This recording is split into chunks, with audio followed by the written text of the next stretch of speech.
Guys, अगर आप personal loan लेने के बारे में सोच रहे हैं और आपका सिविल स्कोर भी कम है, आप चाहते हैं कि आपको लोन मिल जाए, आपको इमरजेंसी है और आपको लोन चाहिए और आपका सिविल स्कोर कम है, तो गाइस आज का वीडियो आपके लिए। इस वीडियो को बनाने से पहले मैं आप सभी को कह दूंगा, मैं बस ये वीडियोस गाइस नॉलेज के पर्पज से बनाता हूं। जब भी आप लोन लेने जाएं, आप अपने एंड से चेक कर लें कि प्लेटफॉर्म कैसा है या कैसा नहीं है, आरबीआई से रजिस्टर्ड है कि नहीं है। इन सब के ऊपर मैंने वीडियोस बना रखे हैं कि आप कैसे चेक कर सकते हो कि ये प्लेटफॉर्म आरबीआई से रजिस्टर्ड है या नहीं है। उन सब के ऊपर मैंने वीडियोस बना रखे हैं। आप हमारे चैनल पे विजिट करेंगे तो इन सब के बारे में आपको वीडियोस मिल जाएंगे। बेसिकली आज गाइस हम जिस प्लेटफॉर्म के बारे में बात कर रहे हैं, एक अच्छा प्लेटफॉर्म है, जिनकी रेटिंग अच्छा है, जिनके डाउनलोड्स बहुत सारे अच्छे हैं। तो आज हम ऐसे प्लेटफॉर्म के बारे में बात करने चल रहे हैं जिसका नाम है ब्रांच पर्सनल लोन ऐप। ठीक है, ब्रांच पर्सनल लोन ऐप, मैं ब्रांच लिख दे रहा हूँ, आई होप कि आ जाएगा, आ गया guys. Branch instant personal loan app, आज हम इस ऐप के बारे में बात करने चल रहे हैं जहां से आप पर्सनल लोन ले सकते हैं। गाइस इसके डाउनलोड्स काफी अच्छे हैं, इनकी रेटिंग काफी अच्छी है, 4.6 स्टार रेटिंग है गाइस, 5 CR प्लस डाउनलोड है। इस एप्लीकेशन के बारे में हम पूरा ट्यूटोरियल करने वाले हैं। क्या आपकी एलिजिबिलिटी क्राइटेरिया है, कितना आपको लोन सेक्शन होगा, वो सारी बातें हम इस वीडियो में करेंगे।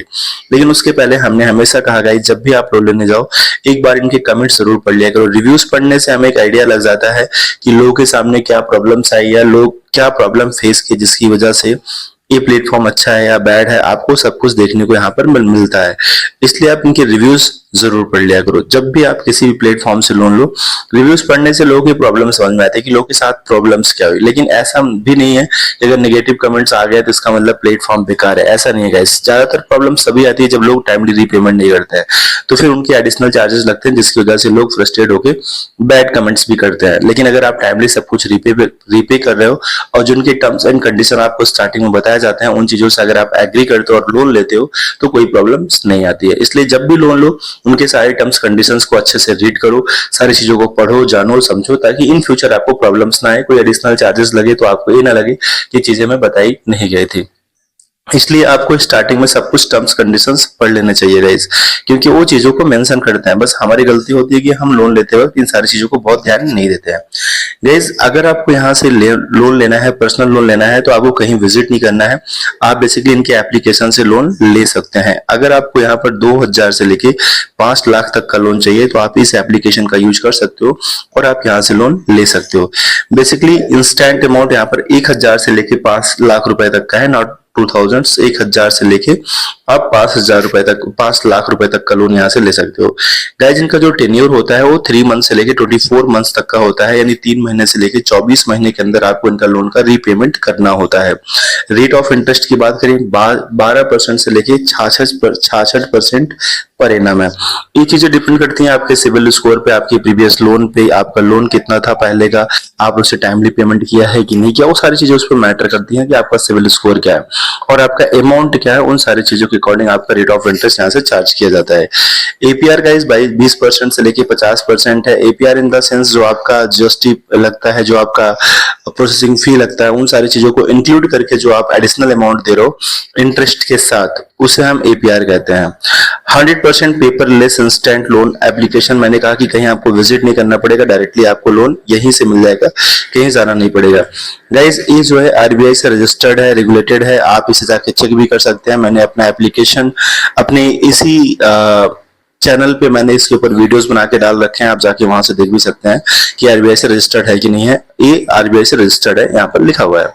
ठीक है, अब चलिए गाइस एक एग्जांपल लेके हम इन चीजों को समझते हैं कि मान लीजिए कि अगर आप यहाँ से लोन अमाउंट 1,40,000 रुपए का आप यहाँ से लोन लेते हो, 1,40,000 रुपए का लोन आप 24 महीने के लिए लेते हो और रेट ऑफ इंटरेस्ट आपका मान लीजिए 27% रखा गया है, तो आपका जो प्रोसेसिंग फी प्लस जीएसटी लगेगा इस पे आपका 3,304 रुपए लगेगा। अगर आपने 1,40,000 का यहाँ से लोन लिया है 24 महीने के लिए 27% रेट ऑफ इंटरेस्ट पे, ये चीजें बदल सकती हैं जब आप लोन लेंगे। तो शायद आपका 1,40,000 ही अमाउंट हो, 24 महीना ही हो, लेकिन रेट ऑफ इंटरेस्ट इतना हो ऐसा जरूरी नहीं है गाइज, इन बातों को ध्यान देना। और इन्होंने इस अमाउंट पे प्रोसेसिंग फी और जीएसटी जो बताया गया है 3,304 रुपए बताया है। मंथली ईएमआई 7,664 रुपए आएगा। एपीआर आपका 29.59% आएगा। एपीआर का मतलब interest rate plus processing fee plus all charges, सब कुछ मिला के आपका वही है।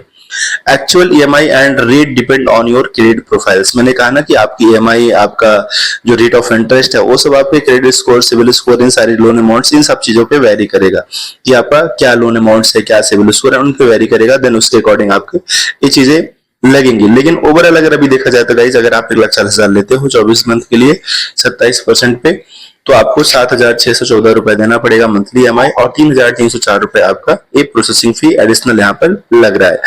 गाइज एलिजिबिलिटी क्राइटेरिया जो है यहाँ पर, आप इंडियन सिटीजनशिप होना चाहिए, 18+, वैलिड पैन कार्ड होना चाहिए, एक्टिव बैंक अकाउंट होना चाहिए, स्मार्टफोन होना चाहिए, internet, no salary slip, no collateral and a clean credit score helps. तो गाइज आप यहाँ से लोन ले सकते हैं।